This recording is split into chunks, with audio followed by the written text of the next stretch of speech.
નમસ્કાર, આપ જોઈ રહ્યા છો તારણ ન્યૂઝ અને હું છું બળદેવસિંહ ચૌહાણ. આવો જોઈએ આજના સમાચાર. બાયડ તાલુકાના ગોતાપુર સીમમાં સિમલિયા ખાતે આવેલ જમીનમાંથી ગેરકાયદેસર રીતે માટીનું ખોદકામ.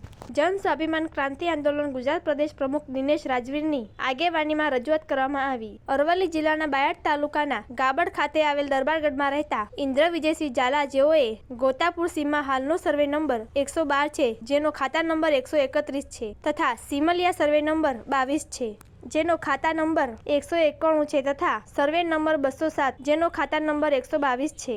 આ જમીન શંકરબા દલપતસિંહ ઝાલાના નામે છે. એમના 2 છોકરા છે, પહેલા છત્રસિંહ દલપતસિંહ અને બીજા વીરભદ્રસિંહ દલપતસિંહ, જેઓએ વારસાઈ બાબતે હાલમાં કોર્ટ કેસ ચાલુ છે અને કોર્ટે આદેશ પણ કરેલ છે કે સ્થિતિ યથાવત રાખવી, મતલબ કે જ્યાં સુધી આ કેસનો નિકાલ ન આવે ત્યાં સુધી કોઈએ ઉપયોગ કરવો નહીં. પરંતુ ઇન્દ્ર વિજયસિંહ ઝાલાનું કહેવું છે કે સામેવાળા અજયસિંહ ઝાલાએ પોતાની આપ સત્તાએ માથાભારે અને અસામાજિક તત્વો સાથે સાંઠગાંઠ કરી ઉપરના મુજબ સર્વે નંબરોવાળી જમીનમાંથી રાત્રિના સમયે તકનો લાભ ઉઠાવી માટી ખોદીને ગાબડ વિસ્તારમાં આવેલા ઈંટોના ભઠ્ઠા, બાયડ, માલપુર, મેઘરજ સહિતના 50 કિલોમીટર વિસ્તારમાં ગાડીઓ દ્વારા માટી લઈ જવામાં આવતી હોવાનું જણાવી રહ્યા છે.